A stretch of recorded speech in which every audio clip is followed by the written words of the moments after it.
Hi, Sabi people. This is your girl, Jennifer Orisakwe, and you are on the Sabi Podcast. The Sabi Podcast was created to provide solution to something I feel like a lot of young people, millennial and Gen Zs are struggling with, which is making better and informed decisions. With the conversations we have on this particular podcast, you'll be able to learn, take examples and take cues from others and be able to make better decisions. So don't forget to like, subscribe, share, comment on the channel. And by the time we come back, we'll have a mind-blowing guest.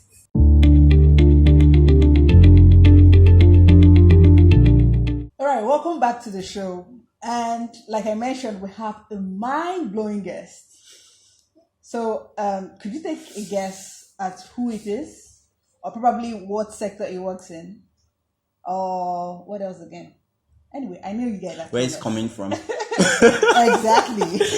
Like, I know you guys are clueless, so I'll just go ahead and do the introduction. So I have on this particular maiden episode of the Sabi Podcast on video with me, Magnus Okeke. Woo!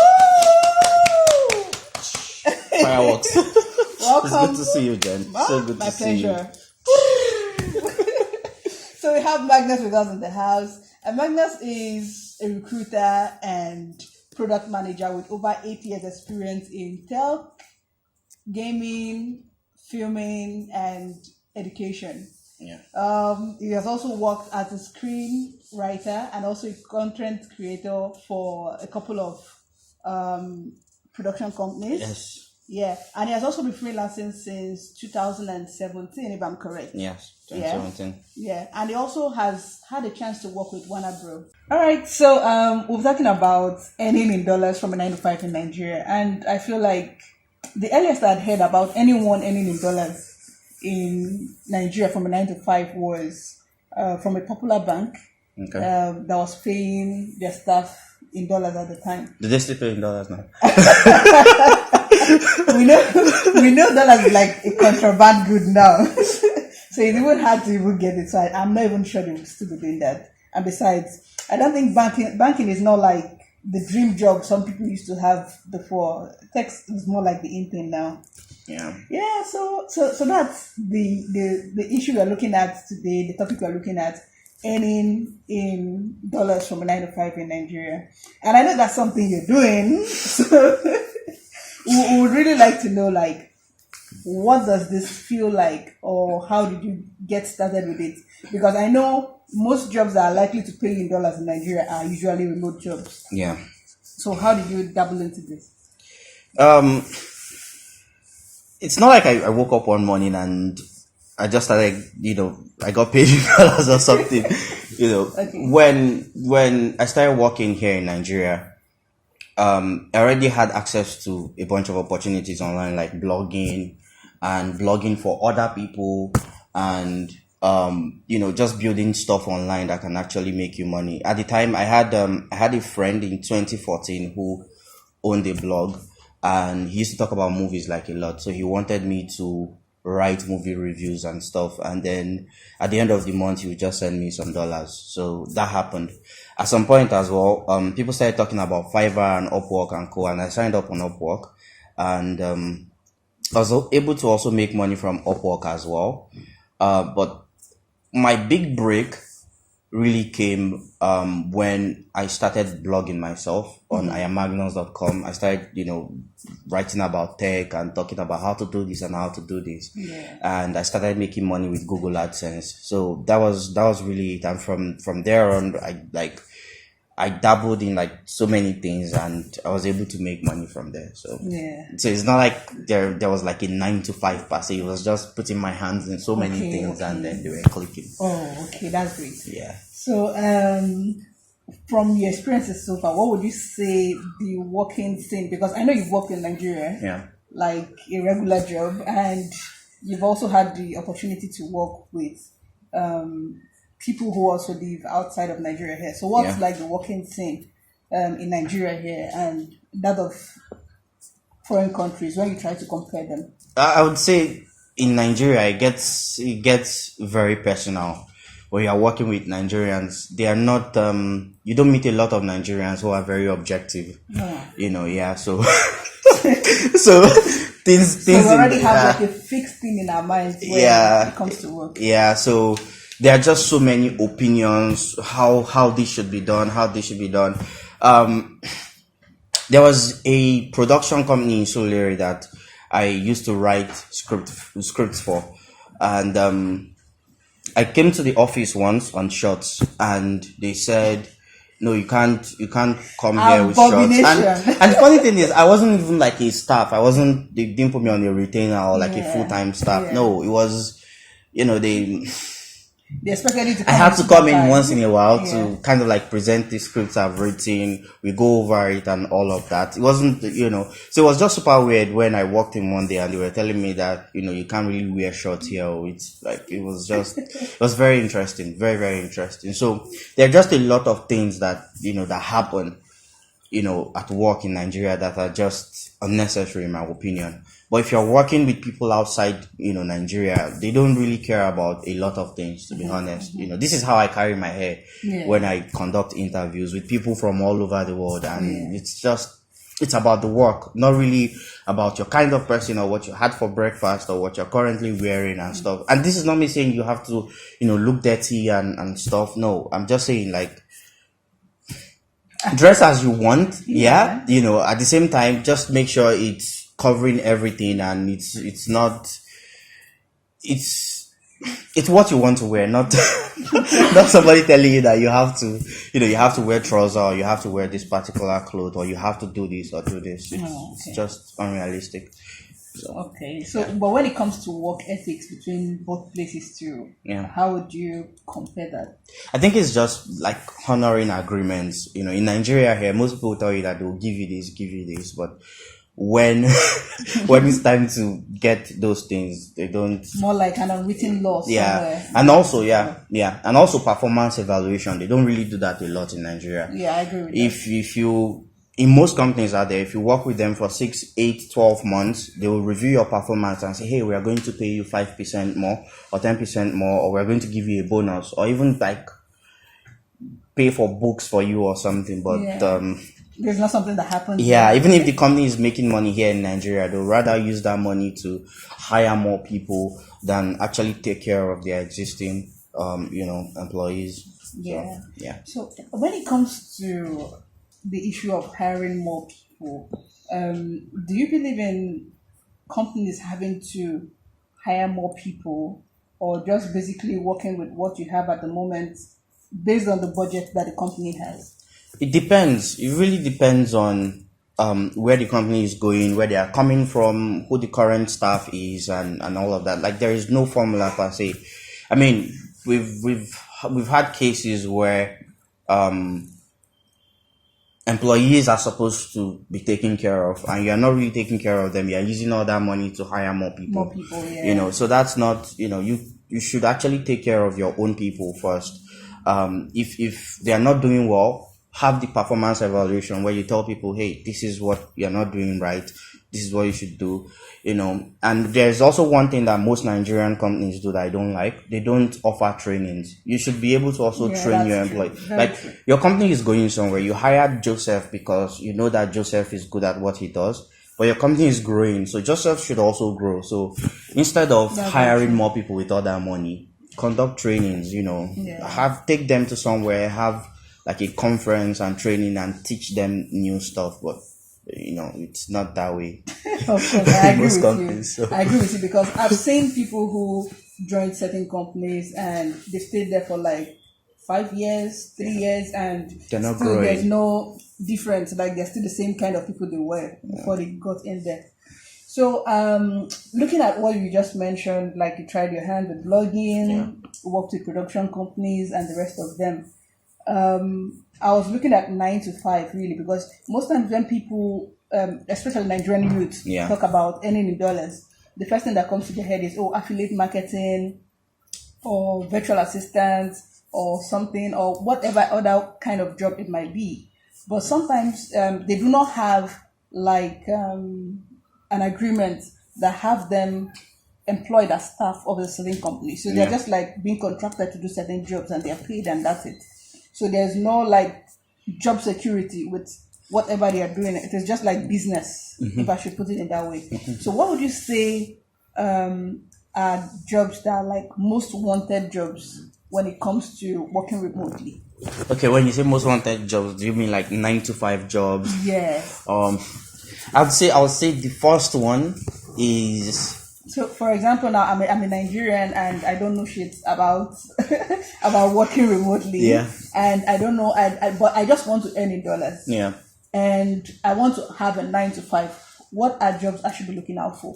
I'd say customer support first. There are a lot of companies out there, and this is still going to keep happening. There are a lot of companies out there that are just starting out, and they don't want robotic response. They don't want to give their customers robotic responses. I was thinking AI was. But AI is not that sharp. People want tailored response. If somebody comes to your LinkedIn post now and says, you post a job, right? And somebody comes to your LinkedIn post and said, I'm interested. Finish. Yeah. The AI cannot really go to them and start, exactly. and kind of like just tailor a decent response and stuff, So you need customer support to actually be able to do that, and stuff. So first one, customer support. There are companies out there who are looking for support agents, and it's not just customer support. There is customer success. There is customer relationship manager who handles stuff like onboarding. Between all of this? Okay, so a customer relationship manager basically tries to build relationship with the customers. Okay. They don't really help with issues all the time. Sometimes they need to reach out to the customer to ask, hey, how are you enjoying our product? In what areas can we help you and stuff? Customer support is, the standard customer support. Some people call it customer service, because if it's not really technical, they don't call it customer support. They call it customer service. And I feel like it's underrated here in Nigeria. I'll use myself as an example. Yeah. So I used to work customer support for WarnerBros. I used to work as a gaming support agent. Basically, we help gamers who are, who are having issues with games. Pretty much, yeah. But from there, I was able to actually grow from there to recruitment, and I was able to do that because I kind of like had a record. Do you get with working in customer support, and they were like, okay, this person is going to be a good fit. So they interviewed me as a junior recruiter, or for the role of a junior recruiter, and so everything worked out from there. So you also have to, apart from your actual 9 to 5, you also have to be confident enough to talk about what you do outside work. For example, if you're on LinkedIn, you should be able to actually address things or share stuff.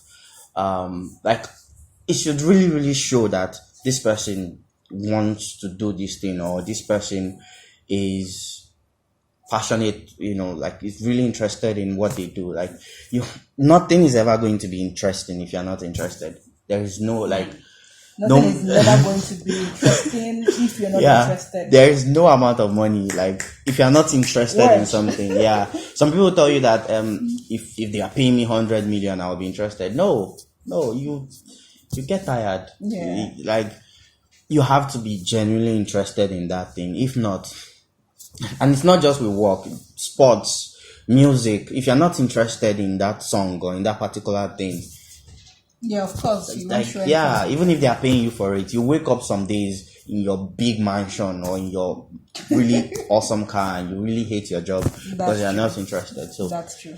So one skill is empathy. Yeah. So are there like tools they should also try to try their hands on? Yes.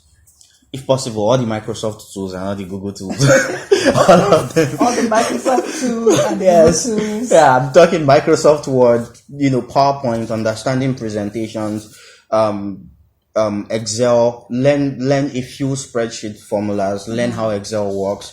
If you don't use Microsoft's PowerPoint, use Google Slides. If you don't use Microsoft Word, use Google Docs. If you don't use Microsoft Excel, use Google Sheets. They have their equivalent because of the competition and all of that. But learn Google tools, learn Microsoft tools. They will save you a lot of. Okay. So what about those who are looking to probably go into tech-related jobs or something?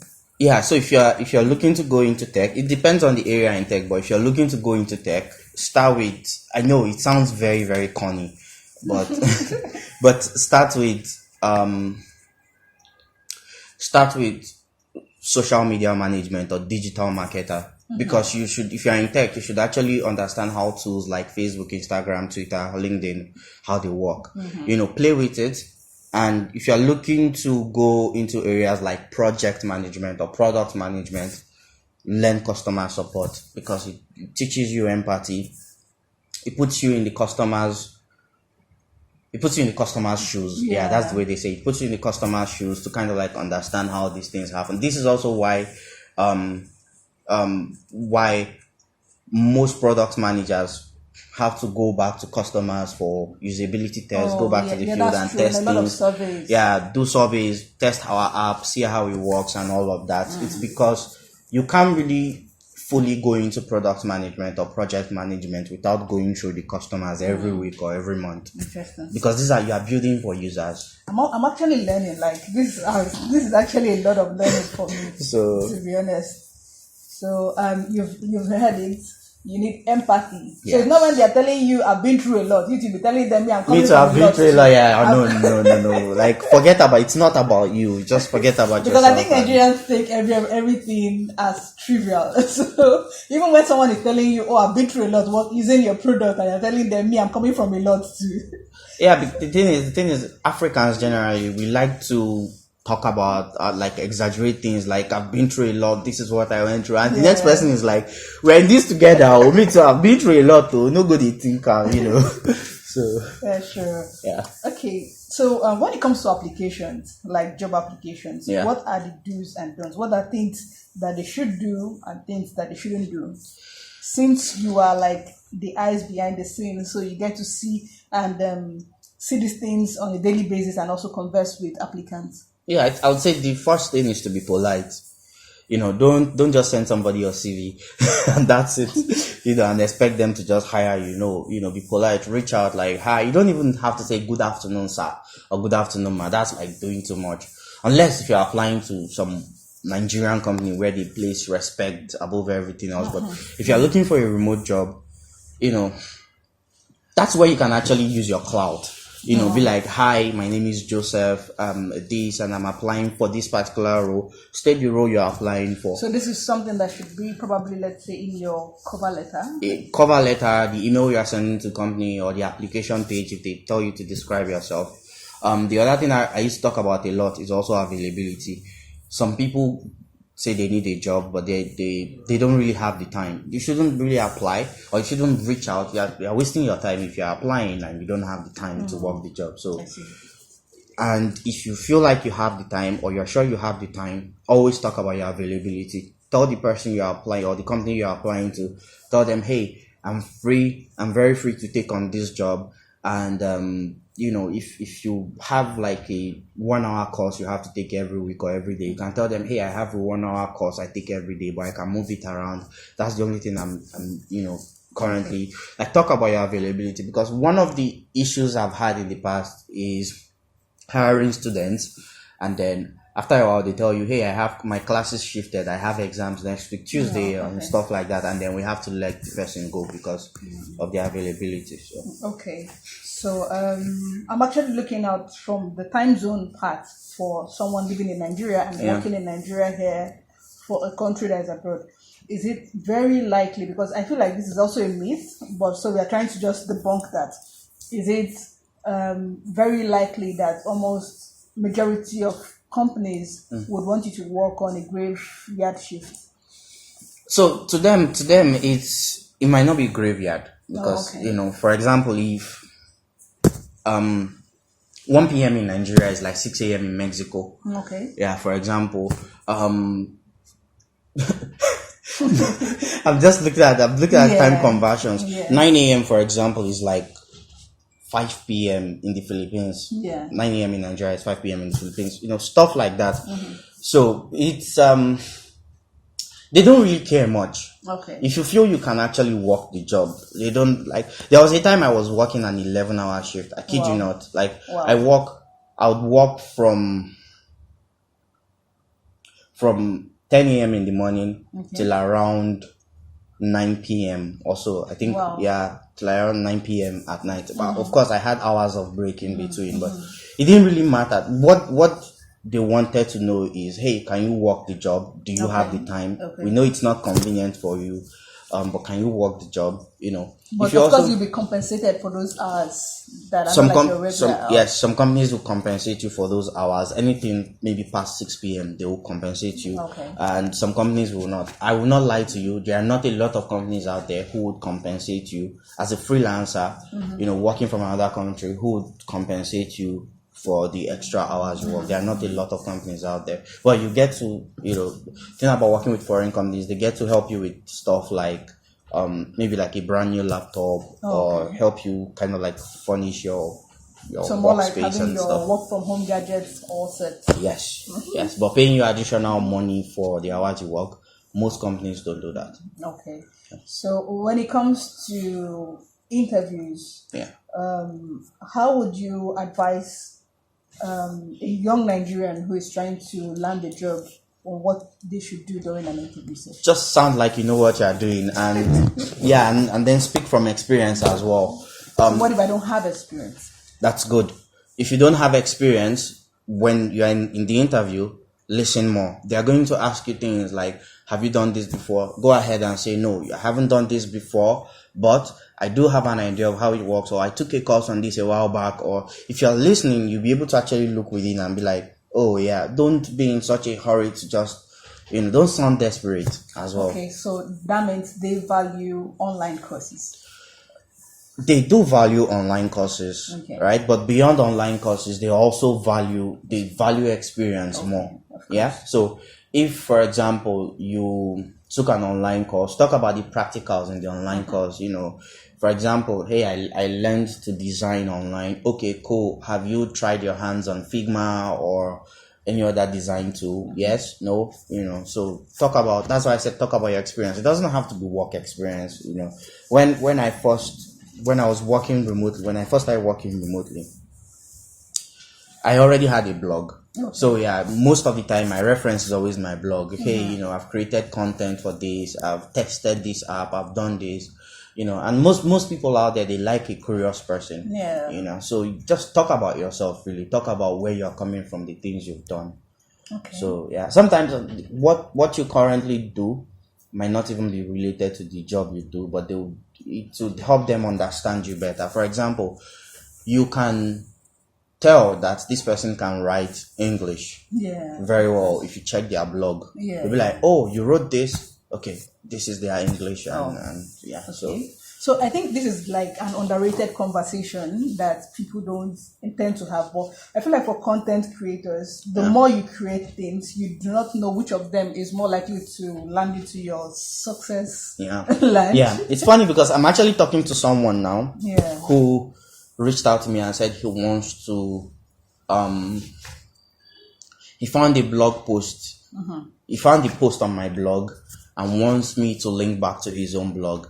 And the post was actually talking about, it's still on my blog, rivalry between siblings. I wrote this post like in 2015. Like if you check rivalry between siblings, like on my blog, I wrote it in 2015 and I've forgotten about the post. And this person is reaching out to me to tell me, hey, I like your post about this. I found it on Google search and I would like you to link back to my own blog because I wrote a book about, you know, siblings, rivalry and so on. I was like, oh, cool. Nice. So none of this stuff is a waste. Just keep creating and creating and creating. Yeah. So never get tired. Just keep creating. You don't know when it is going to land you to the King's Palace. No longer the Queen's Palace.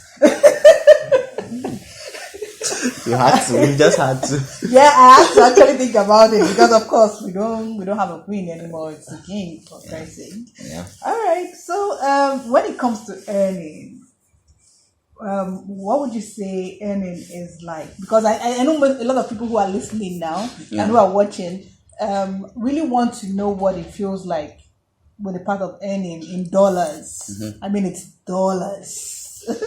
In my opinion, I think you are doing good if you do a job for like a week, and you get paid like $500. Okay. Yeah. So if you sum it all up, at the end of the month, you should really get like $2,000, $1,500. So that's good. It's pretty decent. Because I remember I had a conversation with someone who was looking out for a virtual assistant, and she said she had a budget of between $5 to $10 per hour. Okay. For this particular person. And I remembered when I looked at the criteria of where she was looking to recruit from, she had the Philippines in it. So my mind just told me straight away, oh, these guys are looking for someone they can pay peanuts to. Because I feel like Nigerians have stepped up a little bit more than the Philippines. So when I saw $5 to $10 per hour, I was like, what's this? But then it depends on the requirements, the job description and everything. If I would take $10 an hour if my task is just to help you reply your emails as a virtual assistant, I would also take $5 to $10 if you have like a very, very freaking insane Instagram page and you want me to just respond to people on Instagram because you're always traveling or you're in conferences and so stuff. You're just going to enjoy yourself. Yeah, so it really depends on the job. But if the job requires me to design for you with Canva, answer your emails, do this one, reply to customers on your website, come on. Okay. So all right. So since you've had this experience now, what would you say are the pros and the cons of working remotely or working for a company where you're not there physically? You're working from Nigeria here. Yeah. So what are the pros and cons you've experienced? There's a lot of freedom. You have a lot of freedom I get it. So look at the brighter side. So you have a lot of freedom to do anything you really want to do. You can travel to Ibadan, for example, and work from Ibadan and then come back to Lagos and stuff. For the cons, I don't know. I don't know how to describe this, but it's really something you need to, everyone needs to take care of. You need to have a backup power because, definitely. Yeah, because there's power holding will be happening. Electricity issue, internet issue. There won't be light, yo. Yeah, there so won't be light. get a power bank. There are small power banks now. Yeah, there are small power banks now that you can carry around, like big stabilizer. You can carry around, and it could power your laptop. Yeah. Okay. So you're hearing from a guru. So and then get a backup internet. If you get MTN, for example, and when you're not using MTN, get Airtel or another network. I remember seeing a particular job where the requirements were, we need an internet test for your main internet provider and also an internet test for your the company probably knows a lot. They know a lot about Nigeria. So and also have a backup location. Most companies will ask you if you're not working from home. The days you're not working from home, where will you be working from? Then you can tell them, hey, there's a coffee shop downstairs or there's a workspace around and stuff. So what are the reasons behind that? Is it due to privacy or? No, it's not really because you have to worry about privacy as well, but at the same time they just want to be sure that you'd be able to deliver. Because most companies out there need you around between a specific time. It could be between 9 to 5 or between 9 to 3 p.m. Or between 9 to 3 p.m. for part-time. So they want to know that you're going to be available, no excuses. Okay. And on your part, to make sure that these excuses don't come up, get a backup internet. Have friends that you can actually go to their place to work from, and there is no shame in it. When I started out, I used to carry my laptop because my laptop, the battery was really horrible. So I used to carry my laptop to my neighbor's house. I think this was way back in. Who will tell you, I need to get a job, but I don't have a laptop. Well, it's good, but I think you should start with what you have, just like you mentioned. Yeah, so for the laptop one as well, you can,